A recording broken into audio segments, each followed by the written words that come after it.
Okay, so I guess I am really filming this video right now. Hi guys, and welcome back to my channel. So it's been a minute, and that is because, as I did in another video, I told you guys that I have a podcast now, and ironically I have abandoned that, but that's only because I just need some time to like reflect on ideas and everything.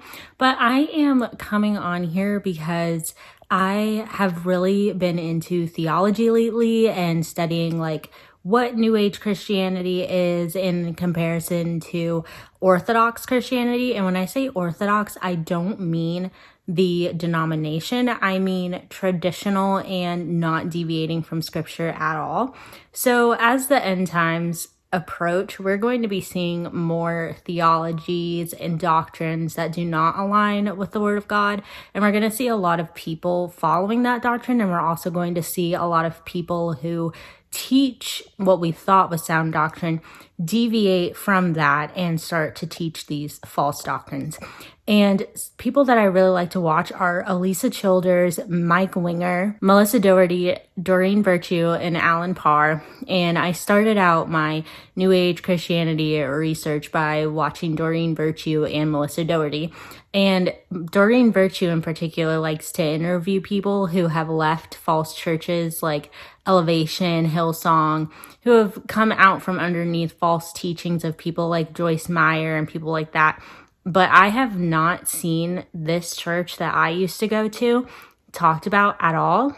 And more people are waking up to the fact that it is a false church, but no one really wants to speak out about it unless they find like-minded people.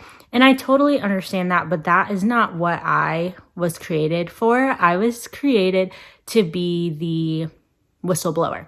And before a lot of people started leaving this particular church, I had a lot of issues with it. And I was only a member of this church for 2 years, and I've only been a Christian for 5. So for me, my gift is discernment. That's one of my gifts. And I could just tell that some things were off with this church. So I'm going to tell you, if you've seen any of my videos, I think I've mentioned that I used to go to the Summit Church.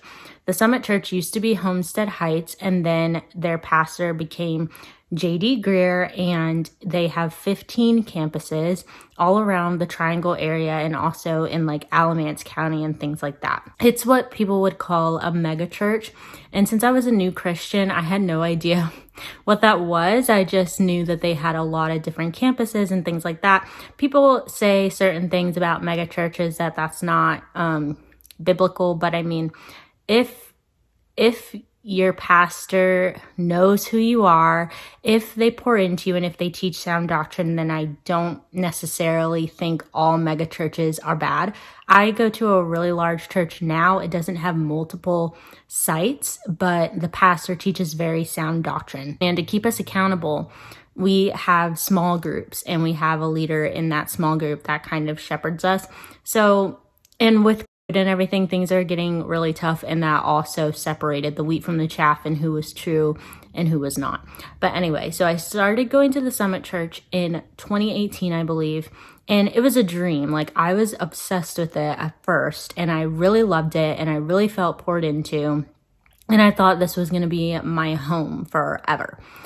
And at the time, J.D. Greer was just a pastor in the Southern Baptist Convention, but he had made a name for himself, and people liked him because he taught sound doctrine. And he is part of the Southern Baptist Convention, as I said, and that denomination doesn't really have the best reputation just because of the history of the Baptist and Southern Baptist Church.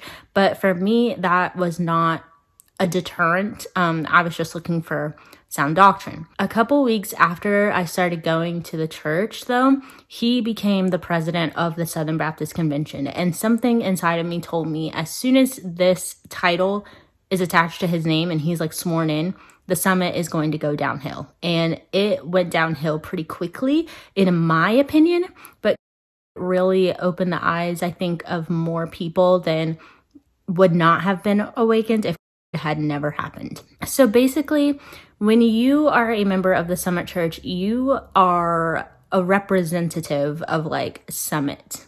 And that is not biblical. because we are supposed to be Christ ambassadors and we're supposed to be representatives of Jesus. So it shouldn't matter what church you go to. If it's biblical, you do not represent that church, and you do not, you're not their ambassador. You are a Christian first, you serve God first, and you are Jesus's representative. The Bible says that. The Bible does not say that you're a representative for any church that you go to. And so that was weird for me because I am a very outspoken person, and I realized that that's not the fun thing to be. And sometimes people that are associated with you don't always like that, but I don't live for other people and what they like about me and what they don't like about me. So abortion is a topic that I am very passionate about because babies in the womb are defenseless and they are murdered at an astronomical rate. And so I'm going to speak out about that because the world is not going to speak out about that. Christians, for the most part, don't speak out about that. And so I think it's important for us to call it what it is. And it is sin because someone is losing their life and someone is being murdered during an abortion. And you're not to kill anyone. Murder is a sin. And so we know that by covering up the life of the fetus or the unborn child by calling it a clump of cells, people get away with murder every single day. I'm going to call it what it is, and it is murder.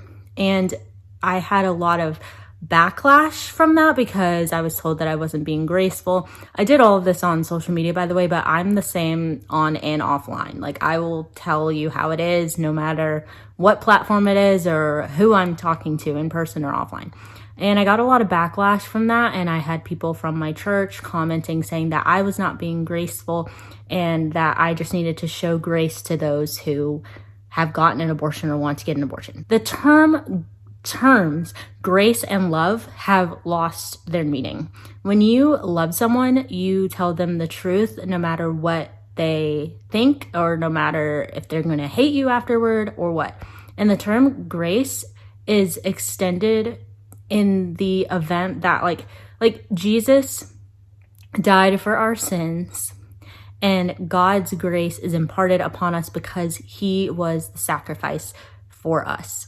Without Jesus as a sacrifice, there is no grace. And without the sacrifices in the Old Testament, there is no grace. For the wages of sin is death. And so you can't continuously, with the rate that abortion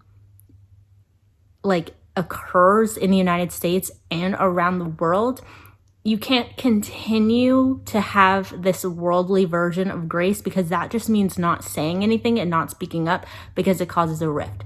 And you can't continue to have this worldly version of love because that means not saying anything because it causes a rift.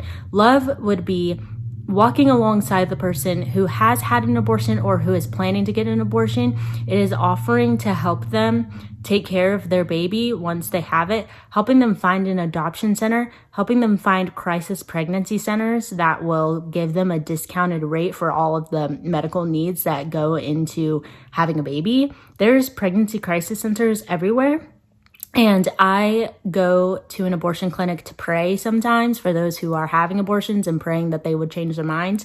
And right next door, walking distance, not even 10 steps, there's a crisis pregnancy center right there. So love would be telling this person the truth, that not that their baby is a clump of cells that has no feeling, but it's telling them that they are carrying a creation of God within them and they have been entrusted to be a mother and helping them, not just leaving them to their own devices because clearly they're getting an abortion because they feel like they have no other choice.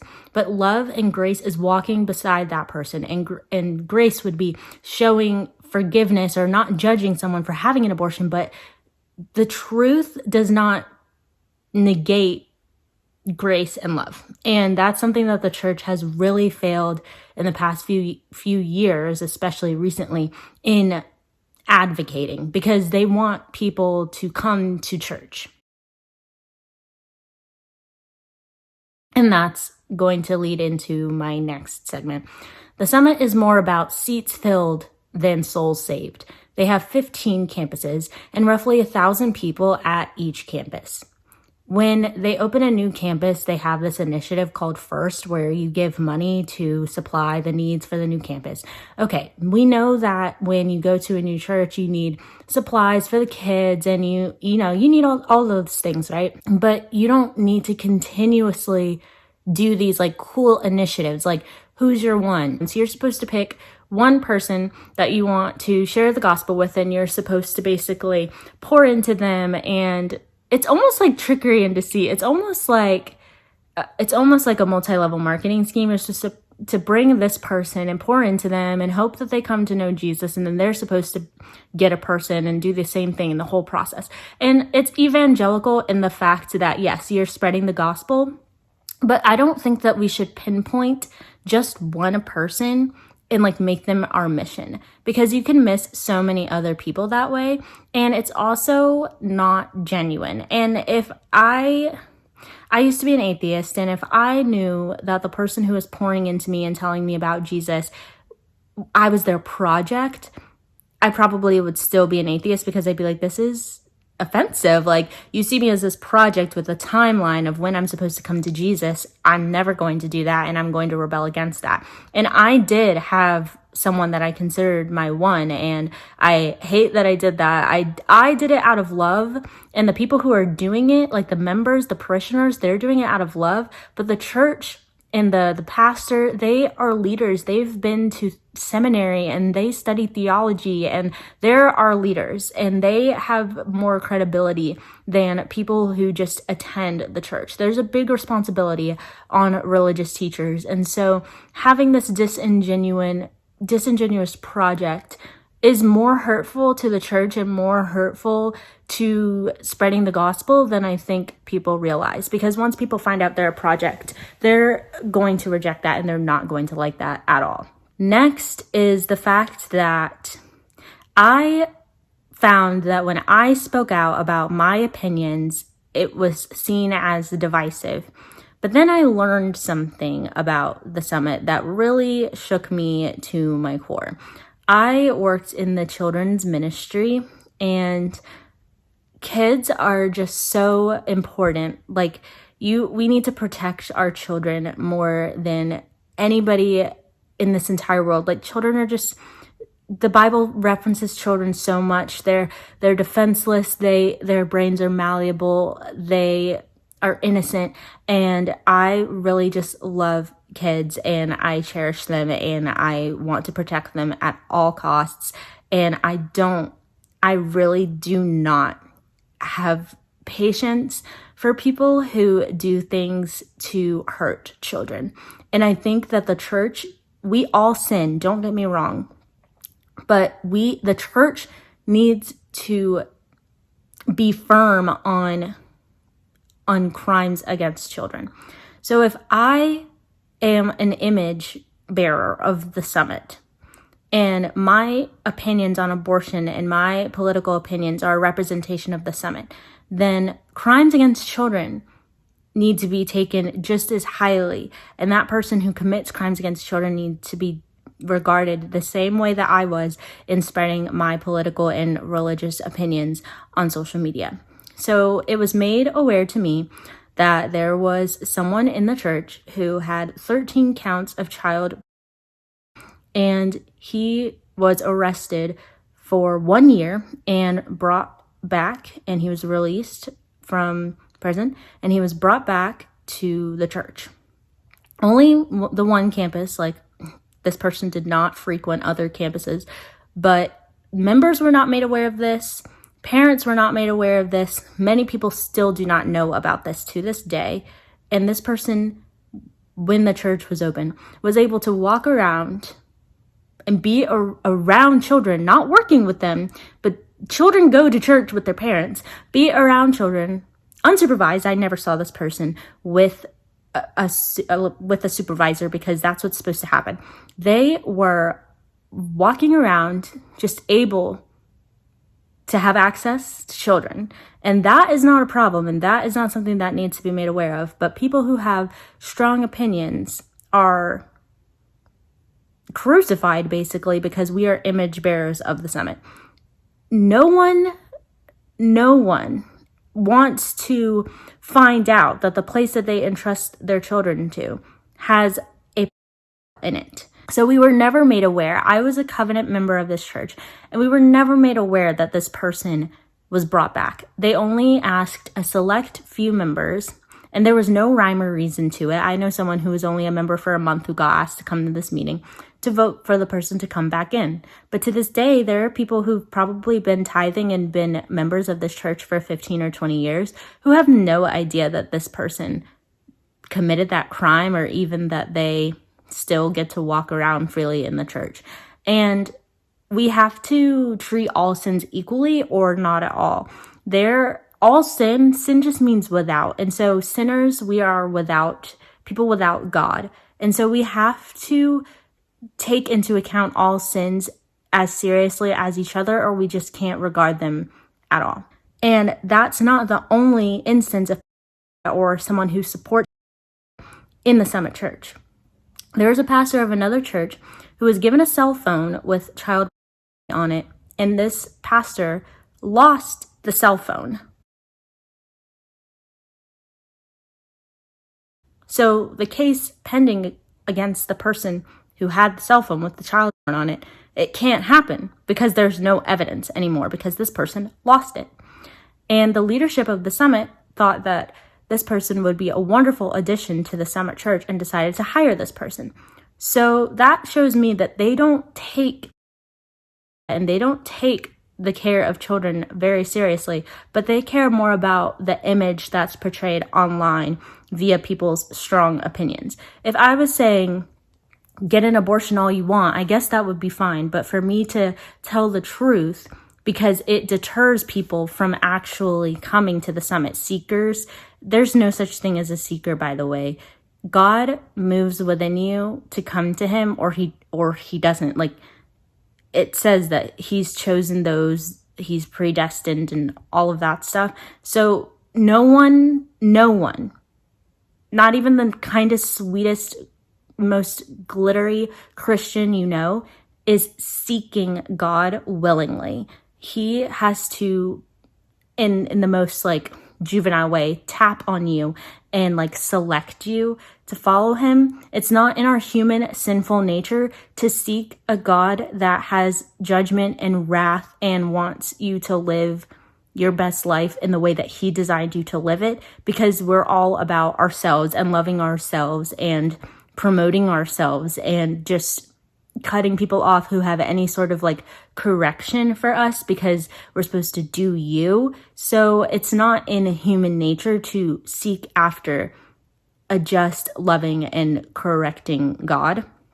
But the Summit would like for seekers to come into the church to fill the seats so that they can expand their campuses and make more money. And so that is unsettling to me, because the reason we have church is to gather as a body of believers. This may sound mean, but the church is not for non-believers. You really shouldn't be bringing like a stone cold, hardcore militant atheist to church with you, because that can disrupt the theology and doctrine of the church. And that's what we're seeing right now. There are people who say that they're Christians, but they want it their way. And if they have a problem, like this is why we have a lot of LGBTQ pastors and things of that sort, because people are saying, well, God loves you anyway, and God made you this way, and I don't feel comfortable. This is transphobic. And worldly ideals are getting into our church. And that's because churches are becoming like seeker friendly. And that is one of the Summit's downfalls. And some other issues that I have with the pastor himself, the head pastor, JD, is that he has made a lot of statements that contradict the Bible, but he's trying to be like a woke Christian these days. So I used to listen to his podcast, and he has one called Ask Me Anything. And while parents are supposed to be watching what their children do on their phones and everything, I don't think that a pastor should be talking about some of the things that he did. He had a segment called Is a Sin? Why are we talking about that? I know children who told me that they listen to his podcasts regularly, and I am like, oh my gosh, like I hope your parents are monitoring what you're listening to, because some things you just don't need to talk about, and some things are conversations to be had within the home, and I just found that to be very problematic.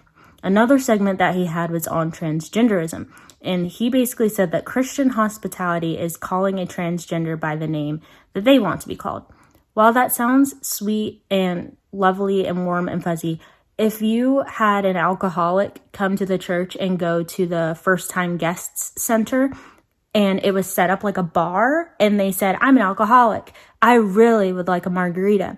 And you said, well, in the name of Christian hospitality, here you go. It doesn't work. Just because it works in one scenario and it sounds so kind-hearted and loving, it's not. Because Christian hospitality is telling this person that I'm just gonna be forthright. There's a demonic spirit within you that's causing you to be confused. That's what it is. Satan is after to steal, kill, and destroy. To steal, kill, and destroy masculinity. To steal, kill, and destroy sound gender identity, I guess, if you can even say that. He is after our children, and he's after the church, because that is the beacon of hope, the light, the truth that people are supposed to, it's supposed to refine you and change you and make you different from the world. Calling, and I'm not saying this to be rude at all, but calling a transgender what they want to be called is helping them in their sin, because transgenderism, just like alcoholism, just like gossiping, is a sin. Just because it's accepted in the world doesn't mean that we need to accept it in our church. No other religion really accepts any of these things of the world except for Christianity. No other religion is appropriated in the way that Christianity is appropriated. And it's a problem. And the church needs to put its foot down, because we're going to see more persecution if we continue to be lenient and then we put our foot down. It's going to be even harder than if we had put our foot down 50 steps back. And so we can't go around making these loving terms out of things that are not loving, but are conditioning people to be okay with their sin just because we don't want to be the bearer of bad news. The bad news is that we're all sinners and we're all going straight to hell without Jesus. The good news is that Jesus died for our sins, and if you want to accept that you can't do it on your own, then he is there as your sacrifice and your atonement to be reunited with God in eternity. That's it. Like, it's that simple. Stop deviating from the norm. And then this past summer, JD had a BLM round group. BLM is not biblical. BLM is an entitlement issue. Just because 200, 400 years ago, Black people were brought over on slave ships and made to be slaves by white people, we're in 2021. I have a college degree. My mother has a college degree. My mother's a lawyer. I have opportunities. I went to a 4-year university. I have opportunities. My family is very successful. Lots of Black families are very successful. The BLM ideology is that Black people are oppressed. They're not. They're not. And the entitlement comes in that they are owed something because of something that happened centuries ago. No one is owed anything. The only thing that any of us, regardless of skin color, are owed is hell for eternity. That's it. But for the grace of God, we are given opportunities to live and work and have food and, rejoice and, do things. But we're not owed anything. So for the church to take this non-biblical principle and try to make it biblical by dividing people by race, the Bible literally says there is no male nor female, no Jew, no Greek, nor Greek. There is none of that. There's only one race. It's the human race. And to focus on one race as the oppressor and one race as the oppressee is not biblical. There's an adversary running around demonically oppressing all of us. But to only focus on one race of people and pit them against another race of people by saying that they need to denounce their whiteness, God did not intend that for us. So JD does not need to be having this BLM curriculum. He doesn't need to be talking in this way about loving transgenders well by calling them their pronouns. Everybody deserves rights. Don't get me wrong. Don't mistreat people just because their sin looks different than you. But don't accept it either. Because then where's the line? What sin are we going to accept and what sin are we not going to accept? And so I decided that I was going to leave the church because it was just getting to the point where there were so many inconsistencies. And I had a small group leader who completely violated my trust and went above me in a way that shouldn't have happened. And also, I think a lot of the reason why we have the problems we do today, aside from the church not taking a stand, is because parents do not parent their children. They would rather have their child be their very best friend. And so behavioral issues need to be dealt with in the home.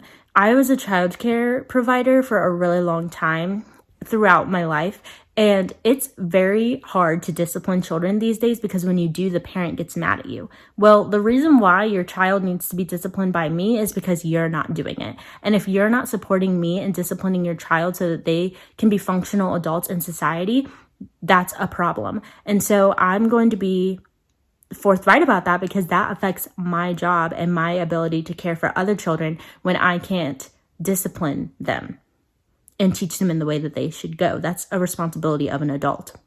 And so by me being firm in that is not having grace for mothers. No, like having grace for mothers is saying, would you like for me to take your kids for you for a little bit this weekend so you can go get your nails done? Would you like for me to go grocery shopping for you while you're at Bobby's soccer practice so that you don't have to pick them up on your way home? That's grace. Like me as a single woman with no children, I have more time on my hands to help those who are mothers, maybe single mothers, maybe just mothers with a lot of kids, and offer them relief in ways that maybe they can't get it because they're busy with their kids. So me being an advocate for strict and just normal parenting is not Christian and is not offering grace to people. The words, like I said, grace and love they're not used in the right way anymore. And it's used basically to overlook sin.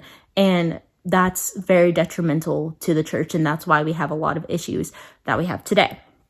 Anyway, with all of that said, I decided to leave the church. This further solidified that this is not a place that I ever want to be affiliated with. And I've made it my mission.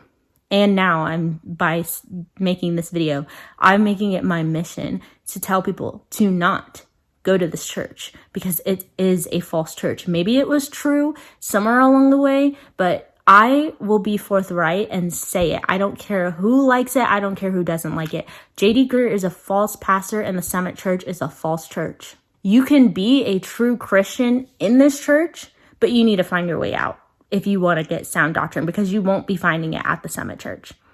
And so I decided to leave and I told my small group that I was leaving, just all of them, my small group and my small group leaders. I get a call from my small group leader telling me that she can't talk to me because she's mad at me for deciding to leave. I was 23 at the time. I can make decisions that I want to make because I'm not a minor, Like if I want to leave the church, I can do that and that's totally fine. So she was mad at me. She called the small group coach. She called the elders. And basically what they said was that I could not leave until I spoke with an elder and until I was sure that I was leaving in good standing. When I asked about these policies that I was not aware of when I signed that I was going to be a member, they had no biblical or anything, no evidence for the fact that I needed to do this. They asked where I was going next and said that they were going to write me a referral to my next church. No, it's not a job. I can go to whatever church that I want to go to, and so can you. So if you ever have that issue where your church is saying you can't leave, you need to pick up your pace and running out of that place because that's cult mentality. The reason why they didn't want me to leave is because of my personality, because I'm going to be someone who's going to let people know that this is not a place that they need to be. They did not want me tainting their beautiful presence that they have that lures people in. Well, I don't want anyone to be head faked the way that I was head faked. So I'm telling you right now, and I've made it my mission to tell people, do not step foot in this church.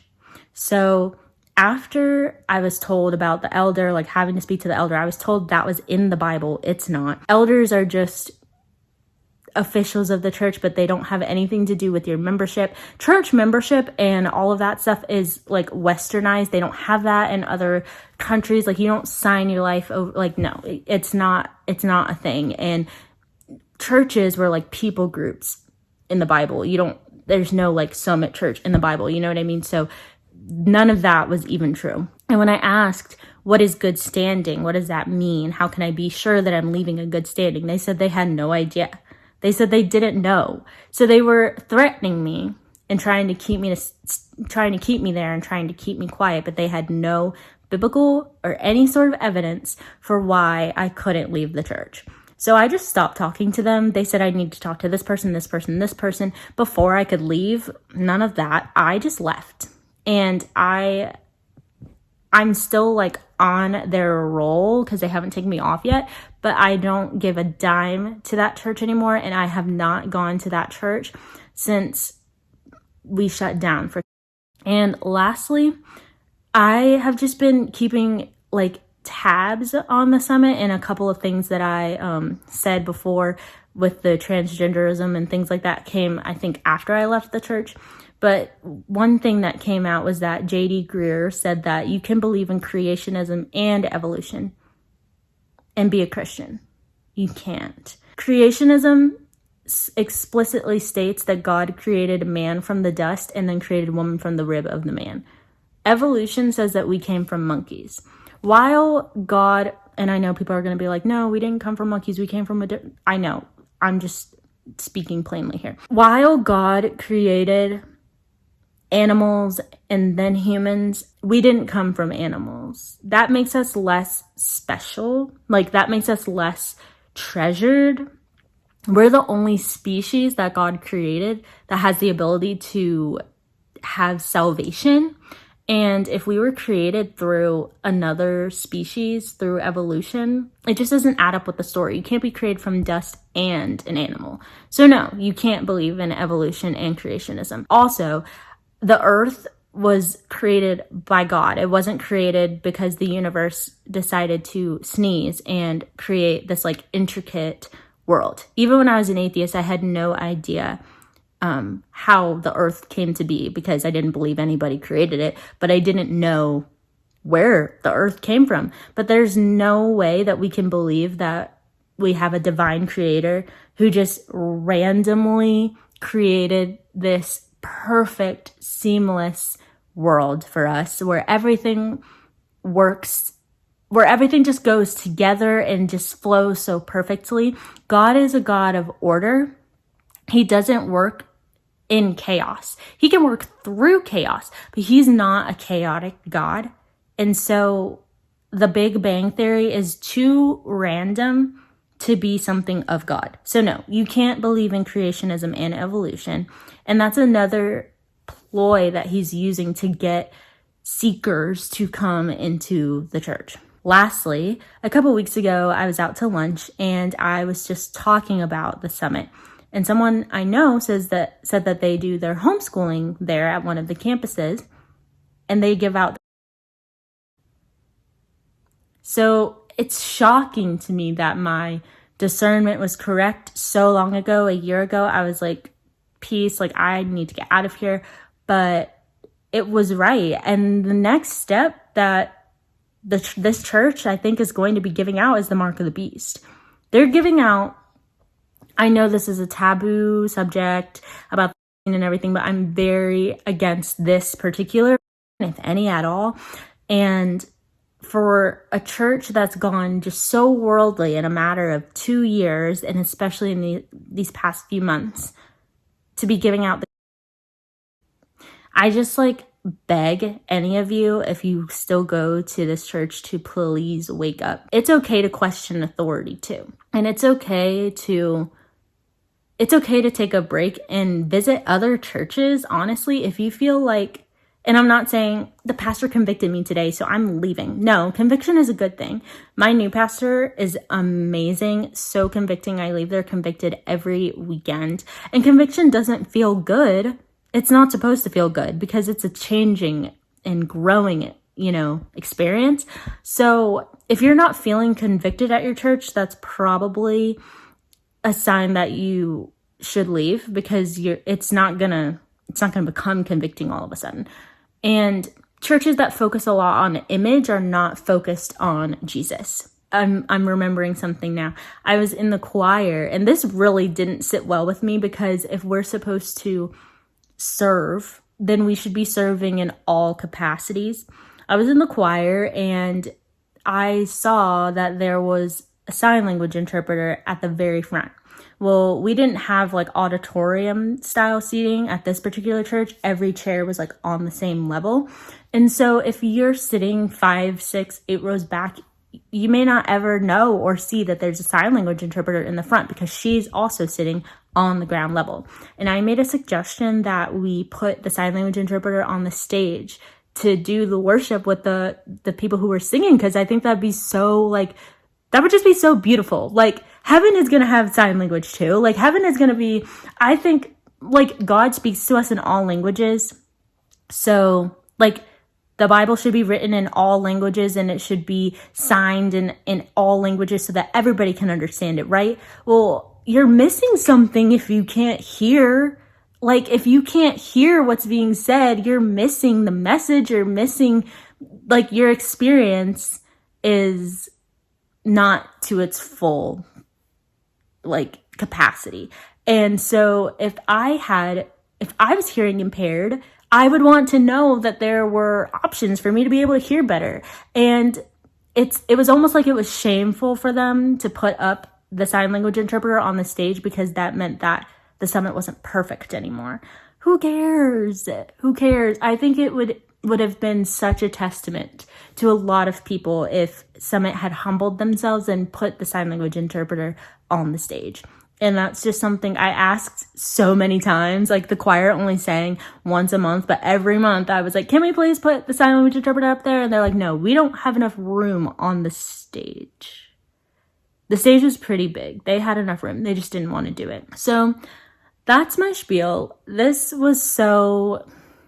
I've been thinking about doing this for a really long time, but I just needed to be in the place where my emotions were like way down and I could just plainly speak.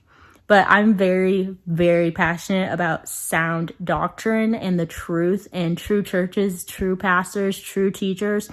And it's not divisive to call out false churches and false teachers and false prophets. It's actually unifying to the body of Christ, because if people are getting different messages and they're false, and then there's people over here that are getting a message and it's true, that's divisive. Some people over here are going to hell because they're hearing a message that doesn't lead them to salvation, and then the people over here are hearing a message that will lead them to heaven. That's problematic. And so I would just encourage you to not be afraid to speak up, because people are always going to say that you're being divisive when you're going against the grain. People don't like strong personalities, and people who are so about their image and just so about themselves will always try to cut you down when you have a suggestion or you're trying to steer them back on the right path. But for me, like, it's very, very important for me, especially being an atheist and believing all the lies of the world. Sound doctrine and true churches and true teachers are more important to me than anything else in the world, because I know what the lie is like. And because I live the lie, I might be able to spot it a bit more easily. And I think other people that have like come from different religions, or come from no religion at all, or come from New Age Christianity or something like that, they might be able to spot the lie more easily than someone who's always grown up in the church. So I just feel like it's my responsibility to let people know, just like Elevation, just like Hillsong, just like Joel Osteen's church and many, many others, the Summit Church is a false church and J.D. Greear is a false pastor. And I would really love to talk to Doreen Virtue or Melissa Doherty or both and talk about my experience at the summit if that's something that they would like for me to do. I just really appreciate their work and their boldness in calling out the lies and just helping people to see the truth. There's nothing wrong with that. You would want to know the truth about anything else. So why would you not want to know the truth about your faith? Something that has to do with where you're going to spend the rest of your life after you leave the earth. That's more important than anything else. So if either Doreen Virtue or Melissa Doherty ever see this, I would love to talk with you about sound doctrine and just false churches and my experience at the Summit Church. And in closing, if you liked this video, please make sure to give it a thumbs up. Share it if you would like to. If I get negative comments on this, I'm not going to be answering them because I lived through the summit indoctrination, and so I can speak to it. There might still be people who go to the summit who are sold out to the idea of JD Greer. I always say sold out to JD, not JC, JD, not Jesus Christ. So I just pray that your eyes would be open to the deception and to the lies that are being woven into this church. And I pray that you would just value true Orthodox theology over church membership. So that's all that I have to say. And I will see you next time when I decide to record a video.